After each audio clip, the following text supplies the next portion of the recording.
So this is my second posting from the island nation of Curacao. And I have decided to go back bald.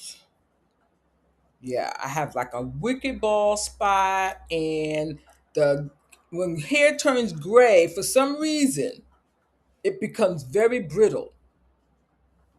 You can't do nothing with it. It does nothing. The only thing you can do is take some gel and try to get it to lay down. But most of the times that don't work. I bought the heaviest, thickest gel I could find in New York City and it didn't work. Didn't work.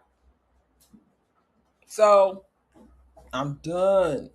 And those hair on the side, oh, they got to go. They got to go, y'all. So this is me doing it in layers because I had to cut off the other half inch. And so I got it as close as I could. But I'm going to skin ball from this. Yep.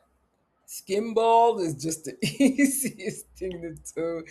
And I think that it's what I need to do because before I left New York City, I kept seeing bald women. And I hadn't seen that many in the 7 months I was there.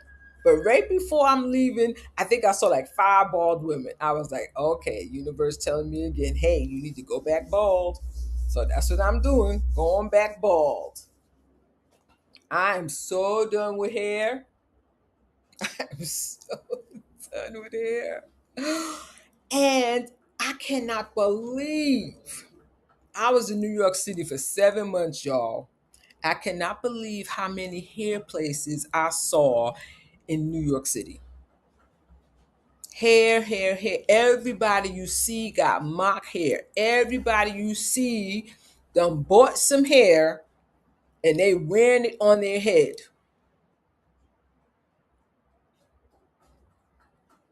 And it's rampant. It's like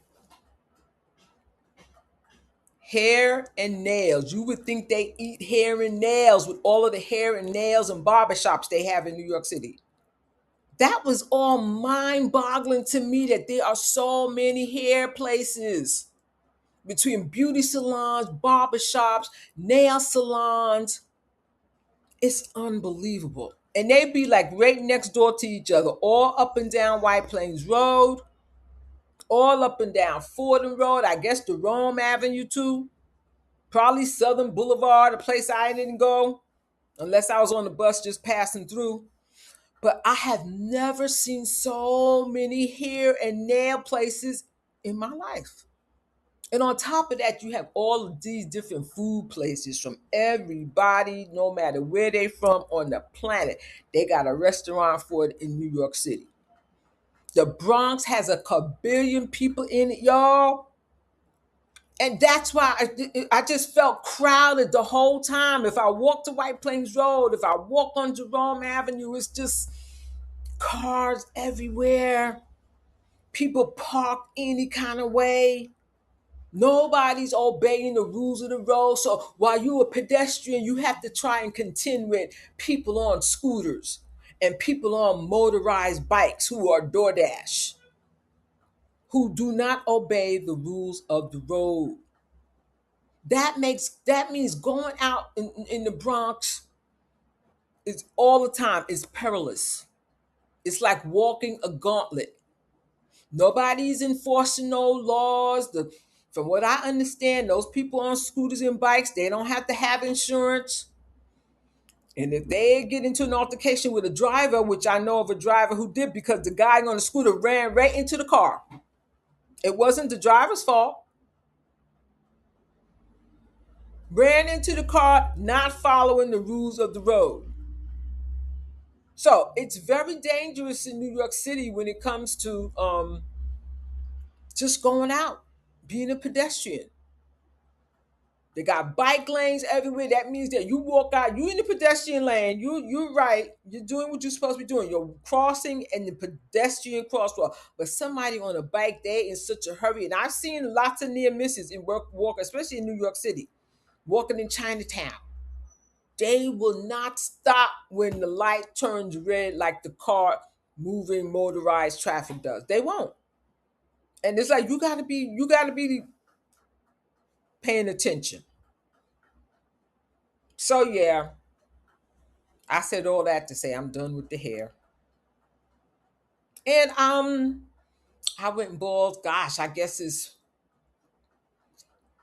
50 years. No. I was gonna say when I turned 50. So that's 18 years of baldness, of being bald. You might can find some some videos of me talking about my bald experience. I think it would be Ruthie World. But yeah, so I'm done with hair, and I don't understand the fascination with hair. It's too much trouble. It's a lot of work. It's a lot of money. It's a lot of time. Oh no, I'm not wasting no time on hair. That is like one of the biggest time wasters. That and watching nonsense on TV and online and all that propaganda that they be showing because they want you to think a certain way. So, yeah, I'm done with the hair. And there is a certain freedom that comes with not having any hair. And I understand that a lot of men, don't want to be seen with a bald woman. I understand that, and it helped me to understand some things after the fact. People not wanting to be seen with you because you're a bald woman. I remember when I first went bald, I was in New York City, and boy, people damn near lost their minds. I remember the looks I got. I remember one lady, she looked at me with such disgust. Like, how dare you come outside with a bald head? Friends would be like, are you gonna put your wig on? I would be like, no. I had to do it. I had to do it. And it was controversial. And one time I was, and this was after I had gone bald and I had went back to wearing a wig. And the wig was wiggy looking. It was. It was wiggy looking, but I wore it. So I was going to a party one night in New York City. It was at Roseland, as a matter of fact. It's one of those Felix Hernandez dance parties, y'all. If y'all never been to a Felix Hernandez dance party, let me tell you something. So I was on my way on the subway going down to get there, and this guy was harassing some tourists. They were all whitey white tourists. And he was just talking crap. I don't even know what he was saying to them. So I said something. I said something to him. This is what I get. I said something to him. I said, why don't you leave those people alone? And so he was standing in front of them, and I was sitting in the bench behind them. He walked all the way from around from where they were sitting. And he says to me, it's a scientific fact that people who wear wigs are unhappy people. I ain't lying. And I was floored. Now, he seemed inebriated, but I was floored. And I was like, this motherfucker, he's telling the truth. And that was when I said, nope, no more wigs.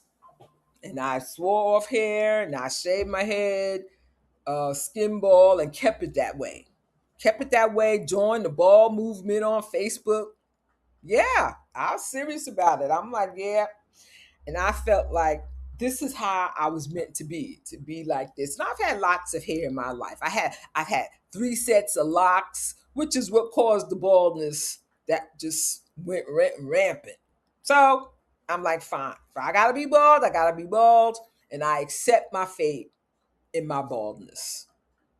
So I'm back to no hair. I can't be bothered. The thing about being bald is keeping up with blades, because Harry currently to me has the best shavers for anybody who wants to be bald.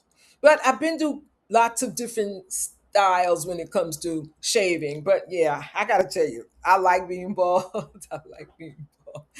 And if it's shocking for you, what can I say? This is me. What can I do? I've got to be me. That's all I can say. I've got to be me.